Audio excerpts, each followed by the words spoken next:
नमस्कार दोस्तों, हमारे YouTube चैनल में आपका एक बार फिर स्वागत है।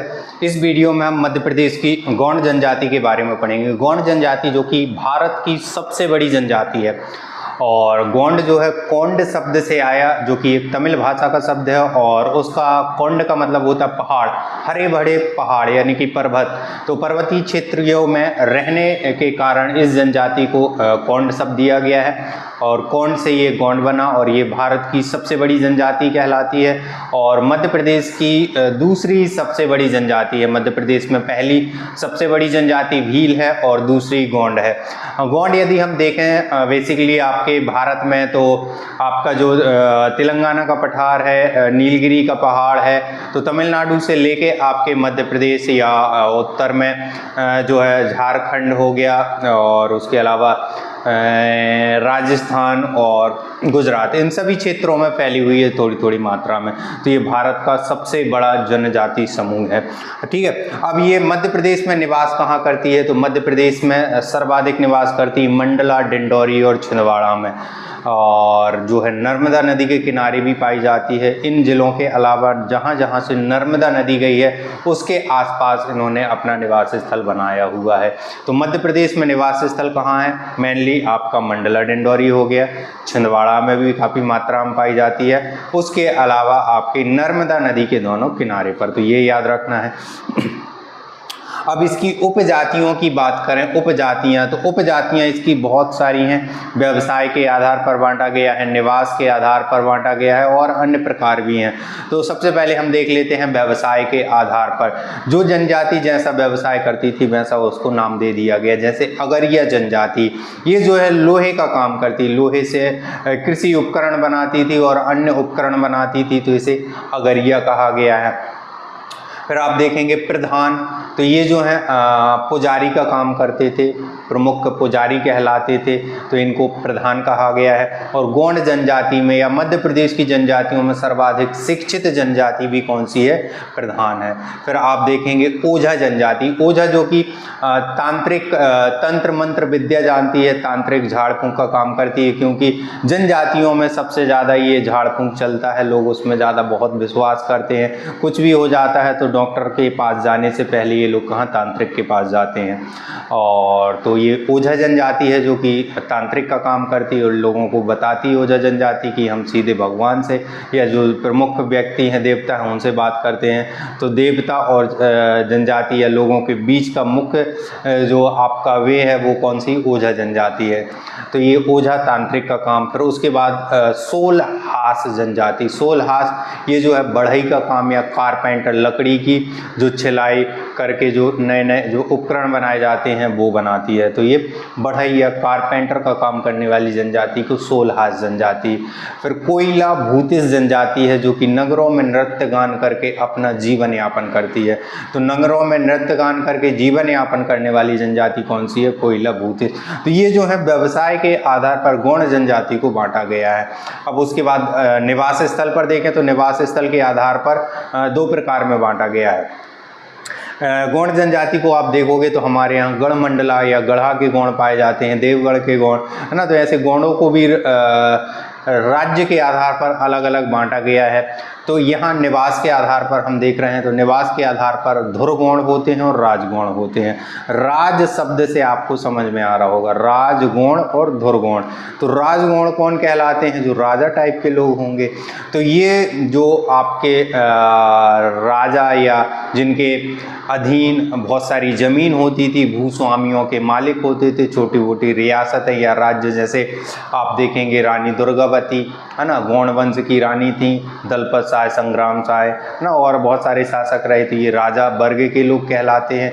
ये किसके प्रभाव में आकर? ये राजपूतों के प्रभाव में आकर इन्होंने ऐसा काम किया था। ठीक है, तो इनको कहा जाता है राजगौंड। फिर कौन से आते हैं? धुरगौंड, जो कि सैनिकों का काम करते थे अपने जीवन यापन के लिए, जिनके पास कोई संपत्ति नहीं रहती थी या मजदूरी करते थे, तो उनको क्या कहा जाता था? धुरगौंड। तो ये निवास के आधार पर बांटा गया, जो कि बहुत ही ईजी है। फिर उसके बाद देखते हैं गौंड में सबसे ज़्यादा पिछड़ी जनजाति कौन सी है? तो गौंड में सर्वाधिक पिछड़ी जनजाति है मारिया मोरिया। तो ये बहुत ही पिछड़ी जनजाति है और जंगलों में बहुत ज़्यादा डीप रहती है और इनका लिविंग स्टैंडर्ड बहुत ही पुराना है ना, अर्ध घुमक्कड़ भी आप बोल सकते हैं। तो इस प्रकार की जनजाति क्योंकि मुख्य धारा में आई ही नहीं है या जंगलों से निकल के बाहर मैदानी क्षेत्र में रहना ही नहीं चाहती है, ठीक है। तो ये मारिया, वैसे मध्य प्रदेश की सर्वाधिक पिछड़ी जनजाति आप देखेंगे तो भारिया, बैगा और सहरिया जनजाति है, लेकिन गौंड में देखेंगे तो मारिया और मोरिया, मारिया मोरिया। वेरियर एल्विन जो कि आपके जिन्होंने जनजातियों पर बहुत सारा साहित्य लिखा है और एक गौंड महिला से भी शादी की उन्होंने, मंडला की, तो उनने बहुत सारी चीज़ें बताई हैं मारिया और मोरिया जनजाति की। उनने एक जो है बुक लिखी हुई है, ठीक है, तो उसमें बहुत सारी डिटेल भी बताई हुई। उनके बहुत सारे ऐसे आप देखेंगे साहित्य हैं जो उन्होंने प्रकाशित किए हैं, उनके बारे में जब आप पढ़ेंगे तो आपको बहुत सारी डिटेल मिलेगी मध्य प्रदेश या मध्य भारत की जनजातियों के बारे में, ठीक है। तो ये जो है आपकी जनजाति की उपजातियां हो गई। अब उसके बाद देखते हैं इनमें विवाह पद्धतियाँ। जनजातियों में विवाह पद्धतियाँ बहुत ही प्रसिद्ध और यूनिक होती हैं और ये कल्चर को बहुत ज़्यादा मानने वाले लोग होते, प्रकृति प्रेमी होते हैं, ठीक है, और अपने देवी देवताओं को भी प्रकृति के आधार पर ही ये डिवाइड करते हैं, बांटते हैं। तो इनमें जो विवाह पद्धतियाँ होती हैं सबसे ज़्यादा प्रचलित है दूध लौटावा विवाह पद्धति। दूध लौटावा विवाह पद्धति में ये होता है कि जब किसी एक घर की बच्ची को दूसरे घर विवाह किया जाता है तो अगली पीढ़ियों में उस घर से बच्ची वापस उस घर पहुंचा दी जाती है, यानी कि ममेरे फुफेरे की जो कजन्स होते हैं उनमें जो विवाह होते हैं वो दूध लौटावा विवाह पद्धति कहलाती है। किसी बालिका की शादी हुई उसके बाद जो है उसकी बेटी की शादी जो है मामा के लड़के से कर देना, तो ये दूध लौटावा विवाह पद्धति हो गई। फिर चूड़ी पहनावा विवाह पद्धति होती है। आदिवासी या जनजातियों में माना जाता है कि वो किसी एक व्यक्ति की वधू ना हो के कुल वधू कहलाती। कुल वधू यानी कि वो उस कुल में आ गई, अब उसी कुल में रहेगी। जब उसके पति की मृत्यु हो जाती है तो उसका विवाह जो है उसी कुल में किसी दूसरे देवर रहता है तो देवर से या अन्य जो देवर लगते हैं उनसे विवाह कर दिया जाता है। तो पति की मृत्यु के बाद जो है चूड़ी पहना देना, ये चूड़ी पहनावा विवाह पद्धति कहलाती है। फिर उसके बाद आप देखेंगे यहाँ पठौनी विवाह। पठौनी विवाह क्या कहलाता है, इसमें जो है लड़की बारात लेके जाती है लड़के के घर। आपको सुनने में थोड़ा सा अलग लग रहा होगा, अटपटा लग रहा होगा, लेकिन ऐसा होता है। लड़की विवाह के दौरान जो है बारात लेके जाती है लड़के के घर, वहाँ सारे रिचुअल्स होते हैं। उसके बाद लड़का अपने कुछ दोस्तों के साथ लड़की के घर आता है और कुछ यहाँ पर रस्में होती हैं, एक रात रुकता है और वापस फिर लड़की को लेके अपने घर चला जाता है, फिर बाकी नॉर्मल। क्योंकि ये पितृसत्तात्मक जो है जनजाति है, ना कि स्त्री सत्तात्मक, ठीक है, मातृ सत्तात्मक नहीं है, पितृसत्तात्मक है, लेकिन फिर भी ये विवाह पद्धति होती है जिसको पठौनी विवाह कहते हैं। फिर उसके बाद आप देखेंगे लम सेना विवाह। अब लम सेना विवाह में वधू मूल्य चुकाना पड़ता है या लड़की के पिता को जो है ये आश्वासन दिलाना पड़ता है कि हम उस लड़की के योग्य हैं, ठीक है। तो उसके पहले जो है ससुर की जाके सेवा करना रहता है। जब वो उस सेवा से या वधू मूल्य से खुश हो जाता है उसके बाद जो है वो विवाह कर देता है। जैसे रमैया बस्ता मूवी में आपने देखा होगा, तो वैसे ही जो है पूरे काम करके खेतों में जाके काम करता है, ठीक है। तो ससुर की सेवा करके उनको खुश करके अपनी योग्यता साबित करने के बाद जो है ससुर को जब लगता है तब वो अपनी लड़की का विवाह करता है। तो ये लमसेना विवाह कहलाता है जिसमें वधू मूल्य दिया जाता है, सश्रम, पैसे के रूप में नहीं, है ना, किस रूप में, आपके मेहनत करके, श्रम करके। फिर उसके बाद हट विवाह। हट विवाह में क्या होता है, जब लड़का लड़की एक दूसरे से प्रेम करते हुए लड़का मना कर देता है तो लड़की जो हट करके उस लड़के के घर पहुंच जाती है और रहने लगती है, ठीक है। लड़का के मना करने के बाद या जो वादे किए उसके बाद मुकर जाना, तो लड़की जाके क्या करती है, लड़के के घर रहने लगती है। इस विवाह पद्धति को हट विवाह कहते हैं। फिर अपहरण या पोलीथर, जिसमें लड़की को उठा लिया जाता है, ये बहुत ही प्राचीन परंपराएं आपने देखी होंगी। 8 प्रकार के विवाह होते हैं सनातन धर्म में, हिंदू धर्म में। उसमें कुछ देव विवाह कहलाते हैं, कुछ राक्षस। तो ये राक्षस विवाह पद्धति की कैटेगरी में आता है हट विवाह, तो ये भी होता है। तो ये जो है आपकी विवाह पद्धतियाँ हो गई गौंड जनजाति की। उसके बाद देखेंगे इनके उसमें पर्व। तो कर्मा पर्व जो है, कर्मा नृत्य भी होता है, पर्व बहुत ही बड़ा पर्व है कर्मा। बिदरी पर्व कहलाता है, बिंदरी या बिदरी। तो ये जो मानसून आता है उसके पहले ये मनाते हैं और देखते हैं कि बारिश कितनी होगी, कितने महीने होंगे। तो 4 जो है मिट्टी के छोटे छोटे कुंड बनाते हैं, उनके ऊपर पानी डालते हैं, जितने फूटते हैं तो उतने महीने बारिश होती है। और उसके पहले फसल के अंकुरित अनाज उगाते हैं। तो ऐसी बहुत सारी चीज़ें करते हैं। तो ये बिदरी पर्व कहलाता है। नवाखानी, जिसमें नई फसल आने के उपलक्ष्य में मनाया जाता है, नवाखानी हो गया। लारू काज आपने सुना होगा, जिसमें सूर्य देवता को समर्पित रहता है ये, और सुअर के विवाह का प्रतीक माना जाता है। सुअर के विवाह का प्रतीक, उसके बावजूद जो है सुअर की बलि भी चढ़ाते थे ये लोग। तो लारूगाज ये बहुत ही प्राचीन पर्व है और कई बार एग्जामों में पूछा गया, तो इसको ज़रूर याद रखना। उसके बाद जो है मेघनाथ इनके प्रमुख देवता हैं। तो मेघनाथ पर्व भी ये लोग मनाते हैं। तो मेघनाथ पर्व हो गया आपका, ठीक है। तो ये जो है आपके कुछ पर्व हैं। उसके बाद देवताओं की बात करें तो प्रमुख देवता इनके दूल्हा देव हैं। दूल्हा देव को ये प्रमुख देवता मानते हैं। फिर उसके बाद बूढ़ा देव, बड़ा देव, ऐसे बहुत सारे देवता अलग अलग हैं, ठीक है। तो मेघनाथ को भी देवता का दर्जा दिया गया। अब जैसे ठाकुर देव हैं इनमें, तो वो भूमि के देवता कहलाते हैं। तो हर चीज़ों के लिए इन्होंने अलग अलग देवता बनाए हैं। ग्राम की रक्षा के लिए अलग हैं, पशुओं की रक्षा के लिए अलग हैं, प्रकृति के लिए अलग, बारिश के लिए अलग। तो ऐसे करके जनजातियों में आप देखेंगे हर एक चीज़ के लिए एक देवता मिलेंगे, ठीक है। तो ये कुछ प्रमुख और मुख्य देवता हैं गौंड जनजाति के, तो इनको जरूर पढ़ना। अब ये घोटुल प्रथा या घोटुल पाटा क्या कहलाता है, तो ये गौंड जनजाति में है।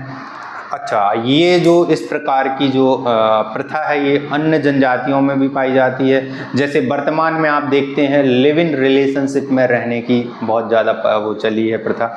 तो वैसे ही प्राचीन समय में लड़का लड़की एक दूसरे को अच्छे से जान लें, समझ लें, आगे जाके किसी भी प्रकार की कोई दिक्कत ना हो, ठीक है। तो उसके लिए गांव के बाहर या गांव से किनारे एक भवन बना दिया जाता था, जहां युवक युवतियां रहते थे और एक दूसरे को समझते थे, ठीक है। तो ये कहलाती थी घोटुल प्रथा, जो कि मारिया जनजाति में बहुत ज़्यादा प्रचलित थी, गौंड जनजाति की। तो और भी आप देखेंगे भारिया जनजाति में भी है, बैगा में भी है। तो ये आप क्या बोलेंगे आप इनको, घोटुल प्रथा तो इसमें कहा जाता है। उसमें जो है युवा ग्रह के नाम से जाने जाते हैं, ठीक है। तो वो भी आप याद रखना।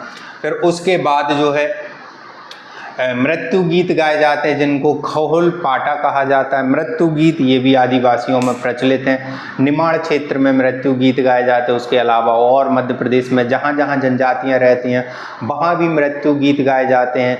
तो आत्मा की अमरता के लिए गाए जाते हैं, बुजुर्गों के द्वारा गाए जाते हैं। और एक संदेश दिया जाता है कि आत्मा अमर है, शरीर नश्वर है, एक न एक दिन सबको जाना है। तो इस प्रकार से उस परिवार को ढांढस बनाते हैं, सिंपैथी देते हैं जिस परिवार से कोई सदस्य गया हुआ है। तो ये मृत्यु गीत गाए जाते हैं, बहुत ही शालीनता से और बहुत ही मैसेज भरे शब्दों से गाया जाता है। तो ये गीत हैं बुजुर्गों के द्वारा गाए जाने वाले। नृत्य की बात करें तो इसमें बहुत ही अच्छे अच्छे नृत्य हैं गौंड जनजाति में।